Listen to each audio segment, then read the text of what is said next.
ஒரு கிராமத்தில் வேலன் என்ற விவசாயி இருந்தான்.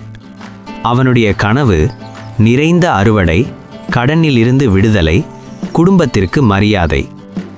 ஆனால் அவன் அறிந்த ஒரு உண்மை இருந்தது. விதை இல்லாமல் அறுவடை இல்லை. கையில் இருந்தது குறைந்த விதை.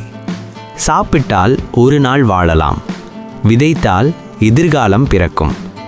வலியோடும் கண்ணீரோடும் ஆனால் விசுவாசத்தோடு அவன் விதைத்தான். விதைப்பின் காலம் கடினம். வறண்ட நிலம், பெரும் கடன், தூங்காத இரவுகள். ஆனாலும் அவன் நம்பிக்கை இழக்கவில்லை. தேவனுடைய காலத்தை பொறுமையோடு காத்திருந்தான். காலம் வந்தபோது அதே கண்ணீரோடு விதைத்த கைகள் நிறைந்த அறுவடையை தாங்கின. வேலன் விதைத்த விதை போல நாமும் வாழ்க்கையில் விதைப்பவர்கள். நம்முடைய நேரம், தாளந்துகள், பணம், பலன், உழைப்பு இவை எல்லாம் விதைகளே. இன்றைக்கு இழப்பாக தோன்றலாம், ஆனால் தேவனுடைய நேரத்தில் அவை நிச்சயம் பலனாக மாறும். விதைப்பின் வலி தற்காலிகம், அறுவடையின் மகிமை நிலையானது. கண்ணீரோடு விதைப்பவர்கள் கெம்பீரத்தோடு அறுப்பார்கள்.